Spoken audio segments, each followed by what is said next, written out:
थोड़ा इधर हो जाओ।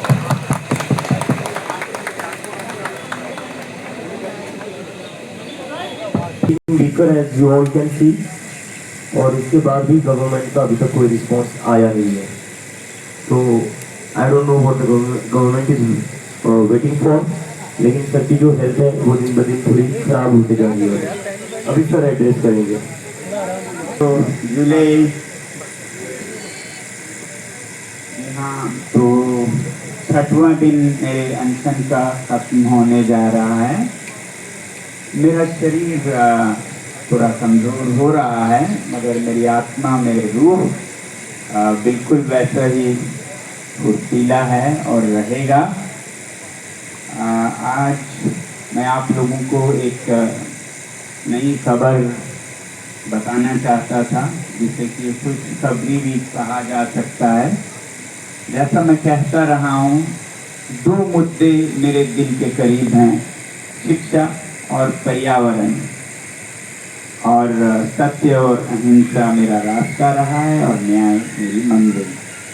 तो जहाँ शिक्षा के लिए हम अभी यहाँ बैठे हैं, सुधार के लिए, वहीं पर्यावरण और संस्कृति में हम जो लद्दाख का मसला था, पिछले 6 सालों से संघर्ष करते आए हैं।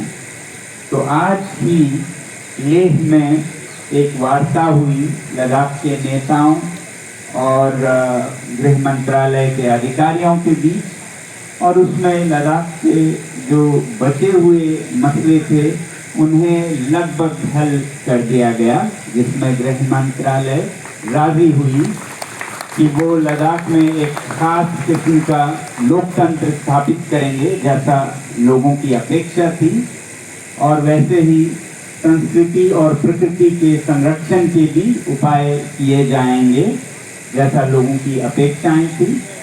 तो ये अच्छी बात है कि लोगों ने आपको आवाज़ दी, कभी अनशन करके, कभी पदयात्रा करके, कभी जेल जाकर, और फिर आपने भी वो आवाज़ भले ही देर से मगर सुनी।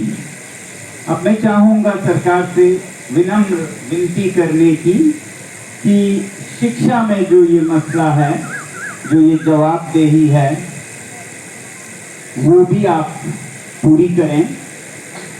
इससे आप छोटे नहीं होंगे। गलतियां होती हैं, गलतियां करने से आप इंसान बनते हैं। कहते हैं इंसान गलतियों का पुतला है, मगर जब आप गलतियों को कबूल करते हैं, मानते हैं, तो आप महान बनते हैं। तो इसी तरह जो शिक्षा में गलतियां हुई, जिनके वजह से लाखों बल्कि करोड़ों बच्चों के जीवन में बहुत असर पड़ा, और 20 से ज़्यादा बच्चों ने तो अपनी जानें दी, तो इसे कबूल करें और इसकी जवाबदेही लें। ये हमारी विनती है, विनम्र विनती है। और अगर इसमें आप सही कदम लेते हैं तो लोग आपकी सरकार को प्यार करेंगे, इज्जत करेंगे।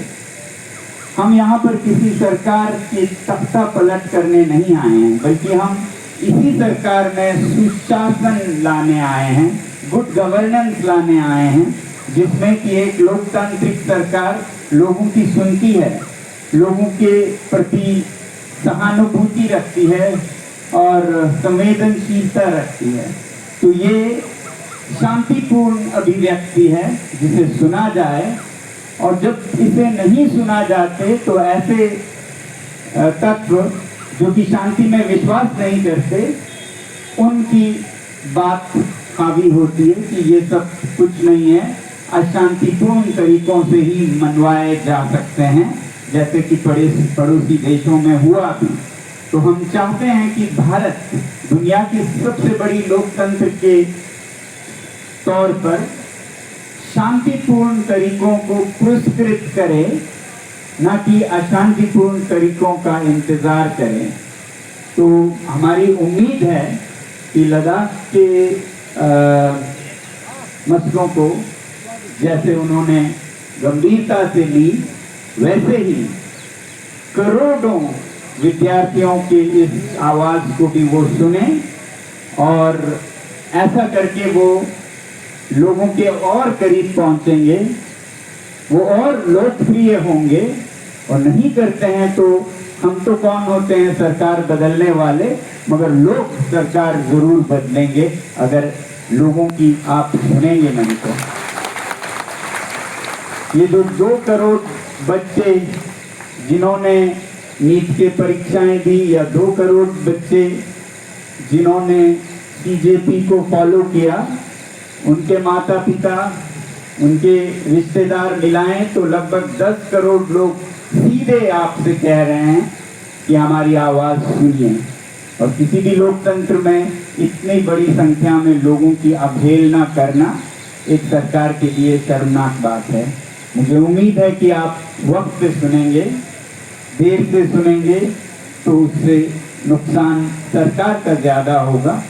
हम तो यहाँ रह लेंगे, मुश्किलें सह लेंगे, और यही हमारे संदेश का एक हिस्सा है कि हम मुश्किलें, हम दर्द खुद पे देंगे, किसी और पे नहीं देंगे। जब हम यहाँ बैठते हैं तो बहुत लोग पूछते हैं आप इतनी दिल्ली की गर्मी में कैसे रहते हैं, तो मैं यही कहता हूँ कि ये 40 डिग्री 47 डिग्री ये संदेश का एक हिस्सा है कि हम अपने आप पे जुल्म और दर्द ढाएंगे मगर किसी और पे नहीं।